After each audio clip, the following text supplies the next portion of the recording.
الحمد لله رب العالمين حمد الشاكرين والصلاة والسلام على سيد الأنبياء والمرسلين وعلى آله الطيبين الطاهرين وعلى سائر الصحابة والتابعين أجمعين. أما بعد فأعوذ بالله من الشيطان الرجيم. بسم الله الرحمن الرحيم. قد أفلح من تزكى وذكر اسم ربه فصلى. صدق اللہ مولانا العظیم. اللہ سبحانہ و تعالی کا انعام و احسان ہے کہ اہل ایمان کا، اہل اسلام کا آج 28واں روزہ ہے. بڑی تیزی کے ساتھ رمضان شریف کا بابرکت مہینہ ہم سے رخصت ہونے کی طرف جا رہا ہے.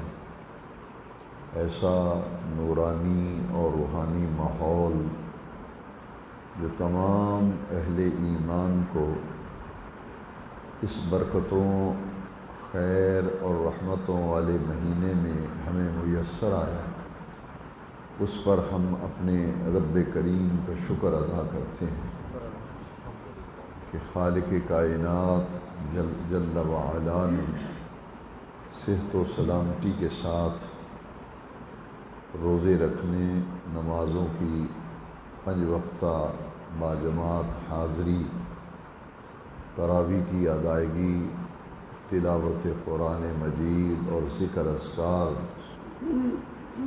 اللہ کریم کی توفیق سے ہی ممکن ہوا. اگر اللہ کریم ہمیں توفیق نہ عطا فرماتا تو ہم کوئی بھی قدم نہ اٹھا سکتے. وما توفیقی الا باللہ العلی العظیم.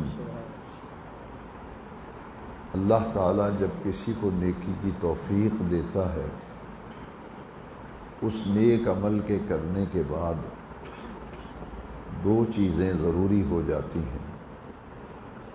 ایک، اس نیک عمل کے کرنے پر اللہ کریم نے جو ہمیں ہمت دی، توفیق دی، ہم اس نیک عمل کے لیے مسجد میں آئے، یہ گھر میں یا کسی جگہ بھی نیک عمل کیا، تو اس توفیق کے ملنے پر اللہ کا شکر ادا کرنا.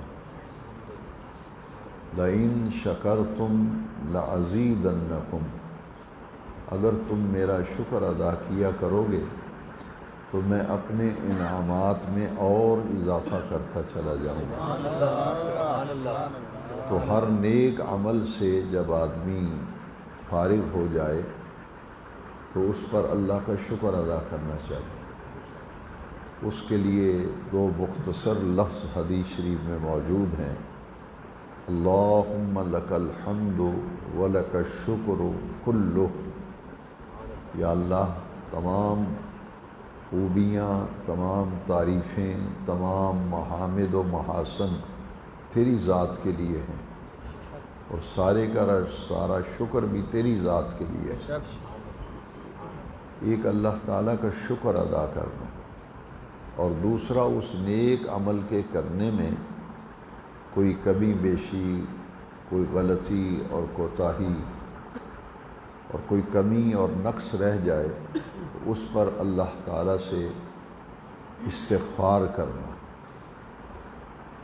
2 لفظ حدیث شریف میں موجود ہیں، ایک الحمدللہ اور ایک استغفر اللہ.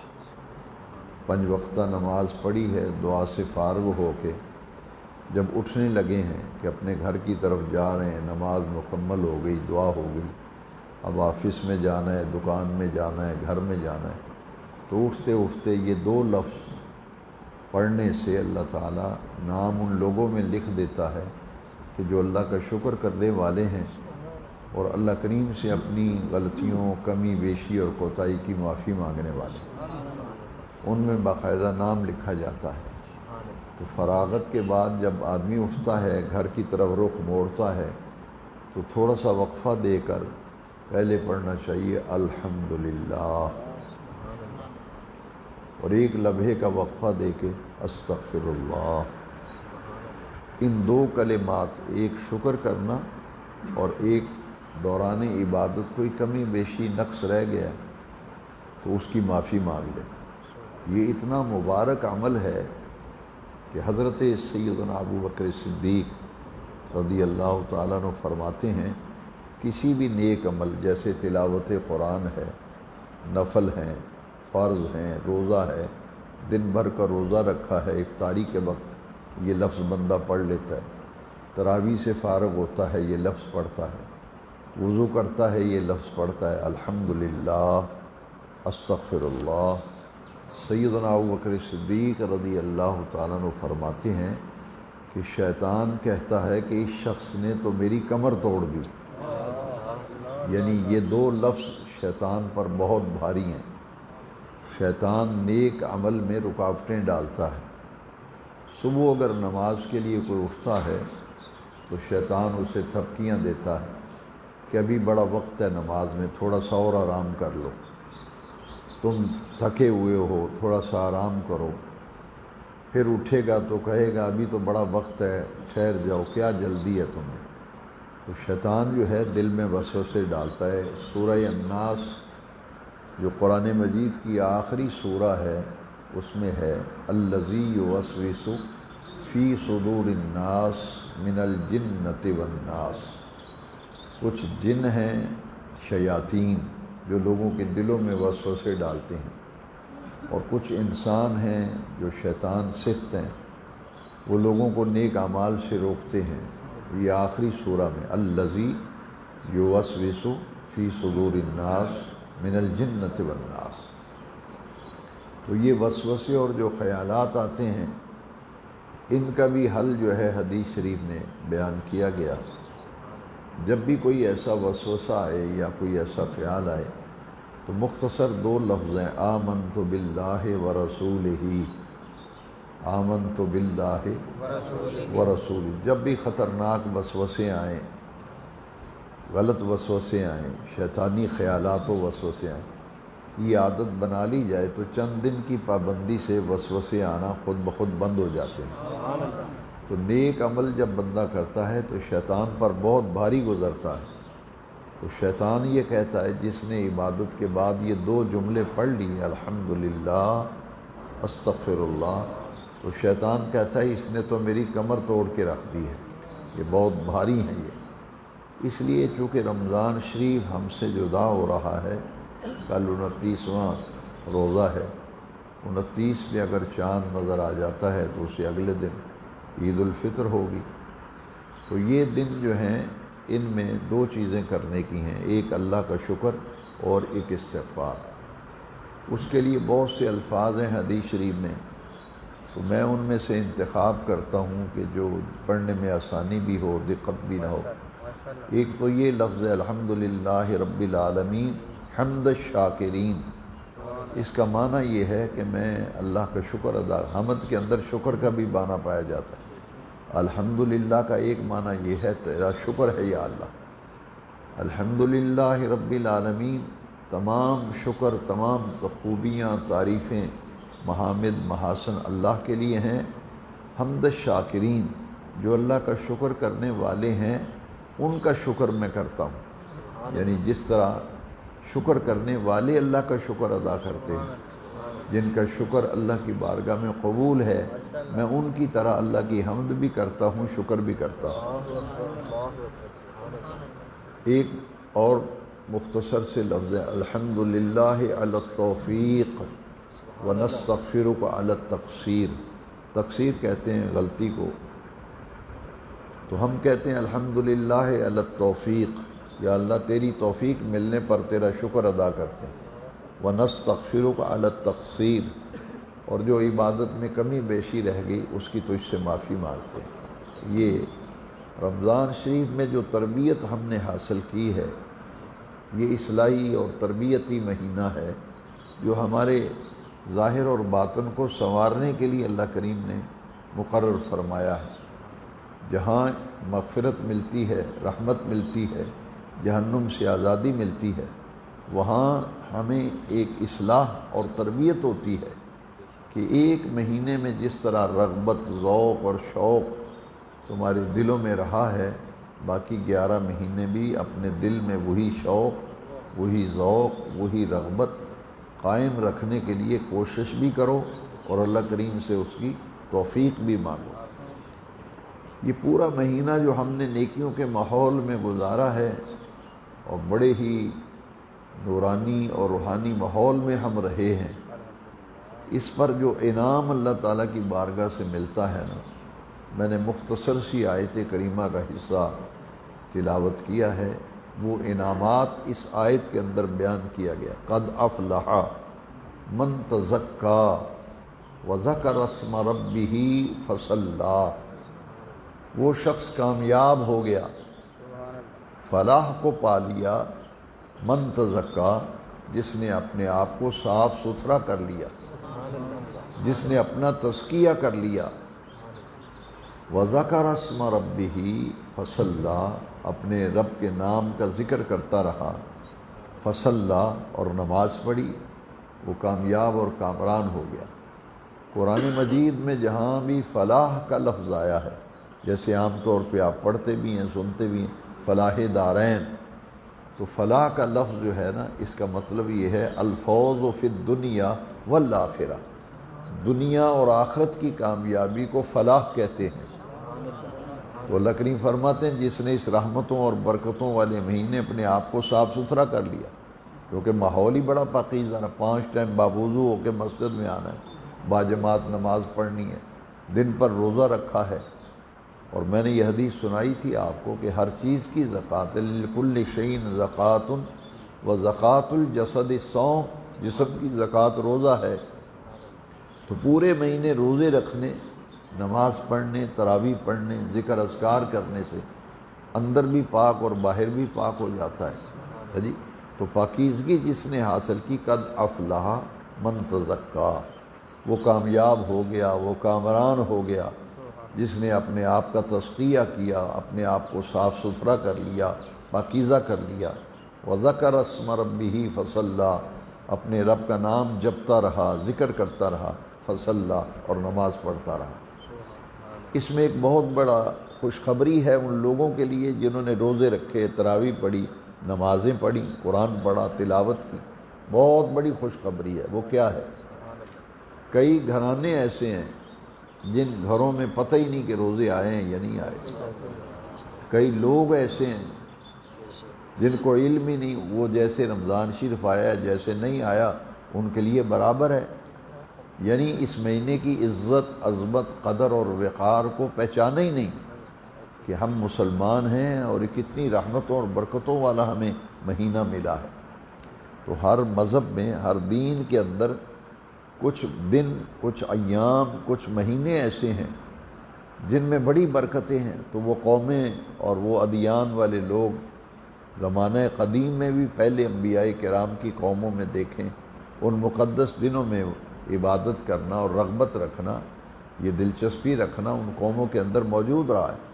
تو حضور کی امت پر یہ کتنا کرم ہے، جیسے یہ رمضان شریف کا پورا مہینہ میں نے عرض کیا کہ جیسے ہفتے کے 7 دن ہیں، ان میں سید الایام جمعہ ہے، سبحان اللہ، کہ 7 دن اللہ نے بنائے، جمعے کے دن کو افضل بنا دیا۔ سال کے 12 مہینے ہیں، 12 مہینوں میں ایک مہینے کو وہ سید الایام ہے جمعہ، اور یہ رمضان شریف سید الشہور، شہر مہینے کو کہتے ہیں، شہر کی جمع ہے شہور، اور یوم کا معنی ہے دن، اور اس کی جمع ہے ایام، جمعہ ہے سید الایام اور رمضان ہے سید الشہور، وہ 7 دنوں کا سردار ہے، یہ سال کے 12 مہینوں کا سردار ہے۔ تو یہ از اول تا آخر، شروع سے لے کر آخر تک پورا مہینہ ہی خیر و برکت عافیت کا ہے. جیسا کہ دو لفظ حضور نے اس مہینے کے بارے میں فرق، وہ شہر المواسات، یہ مہینہ جو ہے غمخواری کا مہینہ ہے. وہ شہر الصبر، یہ صبر کا مہینہ ہے. باقی مہینوں کے لیے نہیں فرمائے، یہ رمضان شریف کے لیے فرمائے. تو یہ بہت بڑا انعام تھا اللہ تعالیٰ کا. تو جو لوگ جن کے لیے رمضان آیا نہ آیا پتہ ہی نہیں، گزر گیا، تو وہ لوگ پھر یقیناً خوش قسمت ہیں نا. اللہ کریم انہیں سرٹیفکیٹ دے رہا ہے، سند دے رہا ہے، قد افلح من تزکا وذکر اسم ربہ فصلی. وہ لوگ دنیا میں بھی کامیاب ہیں، آخرت میں بھی، جنہوں نے اس مہینے کی قدر کی، اس مہینے کی عزت کی، اس مہینے کا احترام کیا، اور اس مہینے میں اپنے رب کو راضی کرنے کے لیے جو ہمارے اوپر ذمہ داریاں عائد کی گئی تھی کہ دن کو روزہ رکھو، رات کو قیام اللیل تراویح پڑھو، تو جن لوگوں نے اللہ کے حکم کو مانا، فرما برداری کی، اللہ کریم نے انہیں خوشخبری دی ہے، بشارت دی ہے کہ رمضان شریف تو جا رہا ہے، لیکن تم بڑے خوش قسمت ہو، خوش بخت ہو، فیروز بخت ہو کہ تم نے دنیا کی کامیابی بھی پا لی ہے، آخرت بھی کامیابی، کہ اللہ کریم نے تمہیں طہارت عطا کر دی ہے، تزکیہ عطا کر دیا. تو یہ ہے اس پورے مہینے کی قدر و منزلت کا صلہ اور اجر جو اللہ تعالیٰ دیتے ہیں. قد افلح من تزکا وذکر اسم ربہ فصلی. اور عید الفطر کے دن کا یہ عمل ہے. یہ میں اس مسئلے کی وضاحت ذرا کرنا چاہتا ہوں کہ افضل وقت جو ہے نا صدقہ فطر دینے کا، صحیح وقت، وہ ہے عید الفطر کے دن نماز فجر کے بعد. طلوع آفتاب، سورج نکل آئے تو اس وقت صدقہ فطر دینا یہ زیادہ افضل ہے. لیکن اگر کوئی پہلے دے دیتا ہے، عید کی نماز کے بعد دے دیتا ہے، صدقہ فطر تو ادا ہو جاتا ہے. یہ پورے گھرانے کی طرف سے، جن کی کفالت آپ کے، جن کا خرچہ پانی آپ کے ذمے ہے. نان نفقہ اسے عربی میں کہتے ہیں، نان روٹی کو کہتے ہیں، نفقہ خرچے کو کہتے ہیں. جن کے اخراجات کے آپ، وہ بیمار ہو جائیں آپ دوائی کے لے کے دیتے ہیں، ان کو کپڑوں کی ضرورت تو آپ لے کے دیتے ہیں، انہیں کھانے پینے کا آپ بندوبست کرتے ہیں. تو جن کی ذمہ داری آپ کے اوپر ہے، تو جس کے اوپر ذمہ داری ہوگی اس کی طرف سے صدقہ فطر وہ دے گا. گھر کے تمام افراد، یہاں تک کہ نابالغ بچے جو ہیں ان کی طرف سے بھی صدقہ فطر ہے.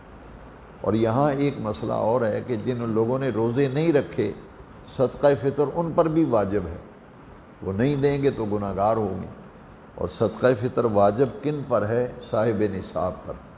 جن پر زکوٰۃ فرض ہے انہی پر صدقہ فطر واجب ہے. اور جن پر زکوٰۃ فرض نہیں، وہ اگر خوشی سے دیں گے تو اس کا اجر و ثواب انہیں ملے گا. جس طرح زکوٰۃ جن لوگوں کے نہیں دے سکتے ان کو صدقہ فطر بھی نہیں دے سکتے، اس لیے کہ زکوٰۃ فرض ہے، صدقہ فطر واجب ہے. جو صدقات فرض ہیں یا واجب ہیں وہ سید کو نہیں دے سکتے، وہ مسجد کو نہیں دے سکتے. تو صدقہ فطر کے اندر بھی یہ احتیاط ہے کہ جن کو زکوٰۃ نہیں لگتی ان کو صدقہ فطر بھی نہیں لگتا. یہ گھر کے تمام افراد کی. تو یہاں تک کہ کتابوں میں لکھا ہے کہ اگر کوئی گھر میں معاذ اللہ معذور بچہ ہے یا ذہنی توازن بچے کا ٹھیک نہیں، اس کی طرف سے بھی صدقہ فطر دیا جائے، تمام افراد کی طرف سے. اور جس نے روزے نہیں رکھے اس کی طرف سے بھی صدقہ فطر دیا جائے گا. تو یہ صدقہ فطر ایسی عبادت ہے، اس کے متعلق دو حدیثیں بڑی اہم ہیں. ایک تو یہ حضور نے فرمایا کہ میری امت کے وہ مساکین، غرباء اور فقیر لوگ جو مالی تنگ دستی کے باعث عید کی خوشیوں میں دوسرے مسلمان بھائیوں کے ساتھ شریک نہیں ہو سکتے، ان کے لیے اللہ تعالیٰ نے یہ صدقہ فطر واجب کیا ہے تاکہ وہ بھی عید پر کچھ نہ کچھ خوشی کا اہتمام کر سکیں. اور دوسری حدیث میں یہ ہے کہ روزے کی حالت میں کوئی بیہودہ بات، کوئی لغو بات، کوئی فضول بات زبان سے نکل گئی، یا آنکھ سے یا ہاتھ سے کوئی ایسا عمل ہو گیا جس کی وجہ سے روزے کا تقدس پامال ہوا، جو روزے کے وقار کے خلاف تھا، نہیں کرنا چاہیے تھا، تو وہ صدقہ فطر دینے سے اللہ تعالیٰ ان کے معاملات کو صاف فرما دیتا ہے. اور ایک حدیث میں تو یہ ہے کہ روزے زمین و آسمان کے درمیان معلق رہتے ہیں. جب صدقہ فطر دیا جاتا ہے تو پھر اللہ کی بارگاہ میں وہ قبولیت کے درجے کو پہنچتے ہیں. گویا کہ جس طرح سحری، افطاری، روزہ، تراویح، 5 وقتہ نماز، صدقات و خیرات، لیلۃ القدر، اعتکاف، یہ ساری رمضان شریف کی عبادتیں ہیں نا، ان میں سے ایک آخری جو یہ بھی رمضان شریف سے ریلیٹڈ ہے، اس سے متعلق ہے، صدقہ فطر جو ہے، اس لیے اسے اسی میں شمار کیا گیا کہ رمضان شریف کی جو اعمال ہیں، جو افعال ہیں، عبادات ہیں، ان میں سے آخری عمل جو ہے وہ ہے صدقہ فطر۔ تو حضور نے، حضرت سیدنا عبداللہ ابن عباس رضی اللہ عنہ فرماتے ہیں کہ حضور نے صحابی کی ڈیوٹی لگائی تھی کہ جاؤ گلیوں اور بازاروں میں جا کے اعلان کر دو۔ وہ چوک میں کھڑے ہوتے تھے، گلی میں گزرتے جاتے تھے، اعلان کرتے جاتے تھے کہ اللہ تبارک و تعالی نے تمہارے اوپر صدقہ فطر واجب کیا ہے، لہذا صدقہ فطر ادا کرو۔ تو عید کے دن جیسے صدقہ فطر دینا ہے، اس کے ساتھ ساتھ اگر کوئی سائل گھر کے دروازے پر آ جائے یا راہ چلتا کوئی اگر آپ سے سوال کرتا ہے تو اس کو بھی صدقہ خیرات کچھ نہ کچھ دینا چاہیے، کیونکہ یہ صدقات و خیرات جو ہیں یہ بری موت سے بچاتے ہیں اور ناگہانی حادثات سے بچاتے ہیں۔ اسی لیے ہمارے دیہاتوں میں مشہور ہے نا، کوئی آدمی اس کو کوئی مسئلہ ہو جائے، مثلا حادثہ ہوا ہے یا کچھ ہوا ہے، جان بچ جائے، تو لوگ پنجابی میں کہتے حدہ دیتا آگے آ گیا۔ تو یہ ہے صدقہ و خیرات کی اہمیت۔ حضور نے فرمایا کہ اپنے بیماروں اور مریضوں کا علاج بھی صدقے سے کیا کرو، اور اس میں ایک خاص بات ہے کہ تنگ دلی سے صدقہ خیرات نہیں کرنا چاہیے، بالمن والاذی۔ قرآن مجید میں موجود ہے کہ پیسے بھی دے رہا ہے اور بندہ گیا تو پیچھے باتیں بھی شروع کر دی ہیں تو ثواب تو ضائع کر دیا۔ لہذا خوش دلی سے صدقہ خیرات کرنا چاہیے۔ اگر کوئی آپ کو کسی کے متعلق کوئی شک اور گمان ہے تو زبان سے لفظ نہ بولے، دل میں رکھے، ٹھیک ہے، کیونکہ وہ لفظ بولنے سے اور اس کا اظہار کرنے سے وہ معاملات اور ہو جاتے ہیں۔ ذہن اور دل میں خیال ہوں تو ان پہ تو گرفت پکڑی کوئی نہیں۔ اس لیے ہماری یہ عادت ہے کہ زکوٰۃ دیتے ہیں یا صدقہ خیرات دیتے ہیں، کوئی ایسا لفظ بول دیتے ہیں وہ ثواب ضائع ہو۔ مسجد میں نماز پڑھی ہے، جاتے جاتے نمازی ایسی باتیں کرتے ہیں کہ وہ ثواب یوں ہی ضائع ہو جاتا ہے۔ بڑی احتیاط چاہیے، کیونکہ نماز پڑھی ہے، اللہ کا شکر ادا کیے، کم از کم مسجد سے تو نکلو، مسجد کے اندر ہی وہ ایسی باتیں، دنیا کی باتیں مسجد میں اگر کی جائیں تو قبر میں اندھیرا لاتی ہیں۔ جس شخص کو یہ عادت ہو کہ مسجد میں لوگوں کی باتیں بیٹھ کے کرنا، محلے کی باتیں کرنا، لوگوں کے گلے و غیبتیں کرنا، یہ چیزیں جو ہیں یہ قبر میں اندھیرا لاتی ہیں، کیونکہ مساجد جو ہیں اللہ کے ذکر کے لیے ہیں۔ حضرت عمر رضی اللہ تعالیٰ عنہ کے دور خلافت میں کچھ نئے نئے لوگ آئے تھے، وہ جو داخل ہوئے تو انہوں نے مسجد میں باتیں شروع کرتے تھے، نماز ہوگی ہے تو دائرہ بنا لینا، جمگٹھا بنا کے باتیں کرنا، لوگوں کی باتیں کرنا، فلاں ایسا ہے، فلاں ایسا ہے، فلاں ہی کرتا ہے۔ تو حضرت عمر رضی اللہ عنہ نے اسے منع فرمایا اور فرمایا کہ اگر تم مسافر نہ ہوتے تو میں تمہیں کوڑے لگواتا کہ تم مسجد میں بیٹھ کر تو اس طرح کا معاملہ۔ انہوں نے پھر مسجد نبوی شریف کے دروازے کے سامنے ایک سائیڈ پر باہر ایک چبوترا بنوا دیا تھا، تھڑا، فرماتے تھے جس نے باتیں کرنی ہے نماز پڑھ کے تھڑے پہ بیٹھ کے وہاں بیٹھ کے کی، مسجد میں۔ تو یہ باقاعدہ حضرت عمر رضی اللہ عنہ کے جہاں احوال واقعات زندگی لکھے ہیں وہاں یہ لکھا ہوا ہے کہ آپ نے لوگوں کے لیے مسجد کے باہر تھڑا بنایا تھا کہ وہاں بیٹھ کر چبوترے پہ آپ بات چیت کیا کرو۔ تو نیکی کرنے کے بعد کوئی ایسی بات کر دینا جس سے ثوابی ضائع ہو جائے ہے جی، اس لیے یہ چیزیں ہمیں احتیاط رکھنی چاہیے۔ اور عید الفطر کا دن جو ہے اس کے متعلق 2-3 باتیں جو، کیونکہ کل آخری دن ہے رمضان شریف کا اور ممکن ہے کل چاند نظر آ جائے، نہیں ہوگا تو پھر 30 روزے ہوں گے۔ بہرحال اس لیے میں آج یہ بیان کر رہا ہوں کہ دیکھیے اللہ تعالیٰ کا نظام جو ہے، نظام عبادت، نظام قدرت، کیسے کیسے اللہ کی حکمتیں۔ تو ہر روز چاشت اور اشراق کی نماز پڑھی جاتی ہے، عید کے دن منع ہے پڑھنی۔ عید کے دن نہ اشراق پڑھ سکتے ہیں نہ چاشت پڑھ سکتے ہیں، کیونکہ اس دن ایک ہی نماز ہے، وہ ہے عید الفطر کی نماز۔ اور عید الاضحیٰ، بڑی عید جو جسے آپ کہتے ہیں، گوشت والی عید بھی کہتے ہیں اور بقرہ عید بھی کہتے ہیں، وہ جو عید جو ہے نا قربانی والی، اس دن بھی نہ اشراق پڑھ سکتے ہیں نہ چاشت ہے جی۔ اس لیے فقہاء نے لکھا ہے کہ مکروہ ہے، ممانعت ہے کیونکہ عید کی نماز کی تیاری کرنی ہے، غسل کرنا ہے، حجامت کرنی ہے، اچھے لباس پہننا ہے، خوشبو لگانی ہے، تیاری کر کے آنا ہے۔ تو عید کی نماز کے لیے جب آنا ہے تو یہ تکبیر پڑھتے ہوئے آنا، اللہ اکبر لا الہ الا اللہ واللہ اکبر وللہ الحمد۔ آتے ہوئے بھی تکبیر پڑھنی چاہیے اور جاتے ہوئے بھی۔ اور عید کے دن، عید الفطر کے دن کوئی نہ کوئی میٹھی چیز، چونکہ پورا مہینہ فاقے میں رہے ہیں نا دن کے اوقات میں، تو یہ انعام کا دن ہے کہ دن جنہوں نے پورے مہینے میں اللہ کے ذکر و عبادت کیا، اس دن انہیں پورا اس کا بدلہ اور جزا دی جاتی ہے۔ اس لیے کہ پورا مہینہ تو کھایا پیا نہیں، اب دن کا وقت شروع ہو چکا ہے، سورج نکل آیا ہے، نماز عید کے لیے جا رہے ہو تو کوئی نہ کوئی میٹھی چیز کھا کے جانا سنت ہے۔ جیسا کہ حدیث شریف میں جو ثابت ہے کہ نبی کریم علیہ السلام کھجور تناول فرماتے تھے عید کی نماز کے لیے جب تشریف لاتے، تو طاق عدد میں کھجوریں کھانی چاہیے، 3، 5، 7، 1 سے شروع ہو کر طاق کھجوریں، یہ سنت ہے نبی کریم۔ کوئی میٹھی چیز کھا کے آنا، صاف ستھرا لباس پہننا، اللہ کی تکبیر و تحمید و تحلیل بیان کرتے ہوئے آنا، اور اس دن صبح نفل نہیں پڑھنے بلکہ عید کی نماز کے لیے ذکر اذکار کرنا ہے۔ تو یہ عید کا دن جو ہے نا یہ جزا کا دن ہے۔ حدیث شریف میں آتا ہے کہ جیسے ایک آدمی مزدوری کرتا ہے، دن بھر اینٹیں اٹھاتا ہے، سیمنٹ اٹھاتا ہے، دابڑے اٹھاتا ہے، شام کو جب جاتا ہے تو پھر اس کا کیا حق ہے کہ اس کی مزدوری پوری اس کو دی جائے۔ تو اللہ تبارک و تعالیٰ اپنے فرشتوں سے فرماتے ہیں کہ اے فرشتوں گواہ ہو جاؤ، انہوں نے پورا مہینہ میری اطاعت و فرما برداری میں گزارا ہے۔ جس طرح مزدور مزدوری کرتا ہے تو اس کا حق ہے پورا اس کا حق دیا جائے، اس کی مزدوری ادا کی جائے۔ اللہ کریم فرماتے تم گواہ ہو جاؤ، جب یہ عید کی نماز پڑھ کے نکلیں گے تو ان کے پچھلے تمام معاملات جو ہیں وہ ختم ہو چکے ہیں۔ اس کے لیے جو حدیث شریف میں لفظ ہیں وہ بڑے پیارے ہیں، مغفور لہم۔ مغفور کا پنجابی میں معنی ہے بخشے بخشائے، یعنی یہ ہے کہ عید کی نماز کے بعد شکرانہ ہے، عید کی نماز رمضان شریف کی عبادتوں کا شکرانہ ہے۔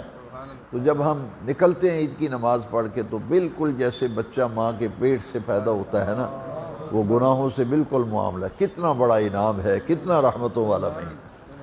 اور پھر میرے آقا کریم نے تو خاص طور پر فرمایا جس نے شوال میں 6 روزے رکھے، یہ 6 روزے جو شوال کے ہیں ان کی حکمت کیا ہے؟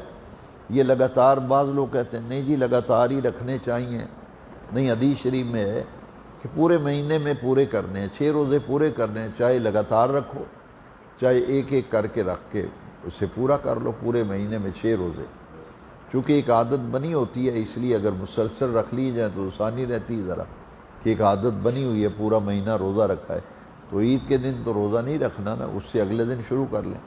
لیکن اس کا اجر بہت بڑا اجر ہے۔ موج و موسط حدیث شریف کی ایک کتاب ہے، اس میں یہ حدیث شریف ہے، اور یہ حدیث کے لفظ بڑے پیارے ہیں۔ نبی کریم علیہ السلام نے فرمایا جو رمضان شریف کے پورے جس نے روزے رکھے ہوں وہ شوال کے 6 نفلی روزے رکھے، یہ اگر کوئی نہیں رکھتا اسے گناہ کوئی نہیں، یہ بات سمجھ لیں، کوئی نہیں رکھے گا تو اسے گناہ نہیں ہوگا، رکھے گا تو کیا اجر ملے گا؟ نبی پاک علیہ السلام فرمایا وہ ایسے ہو جاتا ہے جیسے بالکل بچہ ماں کے شکم سے پیٹ سے پیدا ہو، تو اس کے ذمے کسی قسم کا کوئی جرم، کوئی گناہ نہیں، کوئی غلطی قصور نہیں ہوتا، وہ بالکل 6 روزے رکھنے کے بعد اس طرح ہو جاتا ہے، اس کے سارے معاملات جو ہیں پچھلے اللہ تبارک و تعالی ختم فرما دیتا ہے۔ پھر آگے نیا کھاتا کھلتا ہے، رجسٹر، جیسے کسی دکاندار سے سودا ادھار لیے ہیں، سارے پیسے دے دیے، وہ کہے گا جی آپ کا پچھلا کھاتا کلیئر ہے، اس صفحے کو وہ کلوز کر دیتا ہے، کہتا ہے آپ کا جو میں نے کھاتا ہے نا اسے کلوز کر دیا ہے، اور نیا صفحہ لگایا ہے، نیا صفحہ شروع ہو گیا جی۔ کتنی اللہ کی رحمت ہے کہ پچھلے کھاتے ہمارے سارے کلیئر ہو گئے، اب نیا کھاتا کھل جائے گا کہ اگلے سال تک پھر دیکھیں گے، پھر 1 مہینہ دے دیا۔ میں تو یہ کہا کرتا ہوں کہ ہمارے استاد صاحب فرمایا تھے، فارسی کا ایک شعر ہے، رحمت حق بہانہ میں جو ید، اللہ کی رحمت تو بہانے ڈھونڈتی ہے، میرے بندے آئیں میرے پاس میں انہیں معاف کروں، ان کی غلطیاں معاف کروں۔ تو یہ ہے دین کی محبت، دین کا فہم، یہ بڑا نازک دور ہے، اور اس وقت ایمان بچانا بڑا مشکل ہو گیا. یہ جو نیٹ کا سلسلہ ہے نا، اللہ تعالیٰ معاف فرمائے، بڑے بڑے کفریہ عقائد، اور کوئی آدمی یہ نہیں سوچتا کہ یہ کہ کہتے جی نیٹ پہ آیا ہے. بھئی قرآن میں آیا کہ نیٹ میں آیا ہے؟ کیا ہے؟ کیا اس کو کیا سمجھ رکھا ہے تم نے؟ وہاں جی اس پہ کلپ چڑھا ہوا ہے، تو وہ کیا ہے؟ ہمارا عقائد کی بنیاد کلپوں پہ تو نہیں ہے نا. ہمارے عقیدے کی بنیاد تو اللہ کے قرآن پہ ہے یا حضور کے فرمان پہ ہے. ایسے بیہودہ لوگ جن کو دین کا علم ہی کوئی نہیں، وہ دین کے معاملے قرآن شریف کی آیتیں غلط پڑھتے ہیں، ہے جی، ان کو نام نہیں آتے. وہ اگلے دن ایک کسی نے کلپ چڑھایا ہوا تھا، تو دیکھیں ذرا اس کے علم کا یہ حال ہے، اور لوگ کہتے ہیں جی وہ بڑا پروفیسر ہے، جی پڑھا لکھا ہے. یہ یعنی آج میں نے جو درس دیا ہے نا، میں اگر کہوں کہ جی اس کا لب لباب یہ ہے، لب لباب کا مطلب ہوتا ہے کہ خلاصہ، پورے درس کا خلاصہ 2 لفظ، تو وہ کہتا ہے یہ اس کا لب لبوب، یہ جو میں نے بیان کیا ہے اس کا لب لبوب. میں نے کہا جس کے علم کا یہ حال ہے کہ اس کو یہ نہیں پتا کہ لفظ لب لباب ہے یا لب لبوب ہے، تو لوگ اسے کہتے دیکھو جی اس کا کلپ جو ہے اتنے لاکھوں آدمیوں نے دیکھا ہے. کیا قرآن کی کسی آیت میں ہے کہ جس کا وائرل زیادہ ہو تو وہ حق ہوتا ہے؟ خدا کے لیے اپنا بھی ایمان بچاؤ، اپنے بچوں کا بھی ایمان بچاؤ. اور کتنے کتنے ظالم لوگ ہیں جو کہتے ہیں سنتیں پڑھنے کی ضرورت نہیں ہے جی، بس فرضی 4 پڑھ لو. تو یہ فتنوں کا دور ہے. حدیث شریف میں آتا ہے نا کہ ایک وقت ایسا آئے گا کہ آگ کا انگارہ ہاتھ میں لینا آسان ہوگا، ایمان بچانا مشکل ہو جائے گا. یہ ہے فتنوں کا دور. جس کے منہ میں جو آتا ہے، بازار میں بیٹھے حاملہ عورت نو جی طلاق نہیں ہوندی، دیکھو قرآن میں لکھا ہے ہو جاتی ہے، اور ہم کہتے ہیں وہ جی بازار بھی بندے آندے سن حاملہ عورتوں طلاق نہیں ہوندی. میں اگر بندے کہتے ہیں رب کہتا ہے ہو جاتی ہے. تو اس طرح کے مسائل جس کا علم ہی نہیں اس میں رائے دینا، یہ ہے بہت بڑا فتنہ، بہت بڑا فتنہ ہے کہ جس کے متعلق کوئی علم ہی نہیں، پتہ ہی نہیں، اس کے متعلق لوگ رائے دیتے ہیں. تو اپنے ایمان اور عقیدے کی حفاظت رکھنے کا ایک ہی اصول تمام کتابوں میں لکھا ہے، البرکت مع اکابرکم. برکت اس میں ہے کہ حضور کے زمانے سے لے کر دیکھو، حضور کی ظاہری ہے، یہ بھی حضور کا ہی زمانہ ہے، لیکن جب ہم حضور کا زمانہ بولتے ہیں اس سے مراد یہ ہوتا ہے کہ ظاہری حیات طیبہ کا دور، کہ حضور کی ظاہری حیات طیبہ میں کیا معمولات تھے صحابہ کرام، حضور کے کیا معمولات، حضور کے بعد پھر صحابہ، صحابہ کے بعد تابعین، تبع تابعین کے بعد پھر اسلاف کرام. تو حضور کے زمانہ ظاہریہ سے لے کر آج تک امت کا جس بات پر عمل رہا ہے بس اس پہ ڈٹ جانا چاہیے، اور جو ادھر ادھر سے بات ملے اس پہ توجہ نہیں دینی چاہیے. تو یہ عید کے معاملات اور مسائل چند ایک میں نے عرض کیے ہیں. اور عید کا خطبہ سننا جو ہے، عید کی نماز واجب ہے، عید کی نماز یہ 5 وقتہ نماز، جمعے کی نماز یہ فرض عین ہے، اور عید کی نماز واجب ہے، اور اس کا خطبہ سننا بھی واجب ہے. جمعے کا خطبہ سننا فرض ہے، عید کا خطبہ سننا واجب ہے. جیسے فرض اور واجب کا فرق سمجھنا ہونا، تو جیسے عشاء کے 4 فرض ہیں وہ تو فرض ہیں، وتر جو ہیں 3 وہ واجب ہیں، ہے جی. تو واجب اگر ترک کیا جائے تو اس پہ مواخذہ ہے، اس پہ گرفت ہے، پکڑ ہے، پوچھا جائے گا، اور چھوڑنے پر گناہ بھی ہوگا. نماز کے اندر اگر واجب رہ جائے تو سجدہ صاحب کے بغیر نماز نہیں ہوتی، ہے جی. تو واجب کی اہمیت ہے، لیکن اس کا یہ ہوتا ہے کہ فرض سے ذرا کم درجہ ہے، سنت سے درجہ زیادہ ہے. تو یہ معاملات ذہن میں رکھنے چاہیے کہ عید کی نماز واجب ہے، خطبہ سننا وہ بھی واجب ہے. اور دعا عبادت کا مغز ہے، دعا عبادت کا، الدعاء مخ العبادہ، الدعاء هو العبادہ. دعا ضرور مانگنی چاہیے. اس لیے اللہ تعالیٰ سے ہم دعا کرتے ہیں کہ ہمارا یہ سننا، سنانا، درس دینا اور یہ سارے معاملات، عبادات اللہ قبول فرمائے. جن لوگوں نے افطاریاں کرائی ہیں، سحری کے اہتمام کیے ہیں، اور جن لوگوں نے صدقات و خیرات کیے ہیں، ہم مل کر دعا کرتے ہیں اللہ سب پہ کرم فرمائے، سب کی عبادات کو قبول فرمائے. اور ایک دعا ضرور کرنی ہے کہ اللہ ہر ایک کی عمر میں اتنی برکت دے، اور عمر مانگنی ہے تو صحت و سلامتی والی، کہ اللہ کریم صحت، سلامتی، عزت، آبرو والی زندگی دے، اور یہ رحمتوں اور برکتوں والا مہینہ بار بار دیکھنا نصیب فرما، بار بار یہ مہینہ اتنا برکتوں والا مہینہ کہ جس کے اجر اور فضائل آپ سنتے رہیں۔ اس مہینے میں عمرہ کرنا نبی پاک نے فرمایا ایسے ہے جیسے اس نے میرے ساتھ حج کیا ہے۔ یہ ہے خیر ہی خیر، رحمت ہی رحمت، برکت ہی برکت۔ پہلے 10 دنوں میں رحمت، دوسروں میں مغفرت، یہ آخری 10 دن جو ہیں یہ جہنم سے آزادی کے ہیں۔ تو اللہ تعالیٰ ہمارا یہ اہتمام، اور جن لوگوں نے مسجد شریف کی خدمت کی ہے، مسجد میں حاضری دی ہے، ان سب کے لیے دعا کرتے ہیں یہ تعلق ہمارا دائمی رہے، یہ مسجد سے رشتہ جو ہے جڑا رہے، 5 وقتہ حاضری مسجد کی ہماری رمضان کے بعد بھی جاری رہے۔ اللہ سے توفیق مانگتے ہیں، اللہ قبول فرمائے۔ الصلاۃ والسلام علیک یا سیدی یا رسول اللہ وعلی آلک واصحابک یا سیدی یا خاتم النبیین۔ الحمد للہ رب العالمین، والصلاة والسلام على إمام الأنبياء والمرسلين۔ اللهم ربنا تقبل منا إنك أنت السميع العليم، وتب علينا إنك أنت التواب الرحيم، وصلى الله تعالى على حبيبه سيدنا ومولانا محمد وعلى آله وأصحابه أجمعين برحمتك يا أرحم الراحمين۔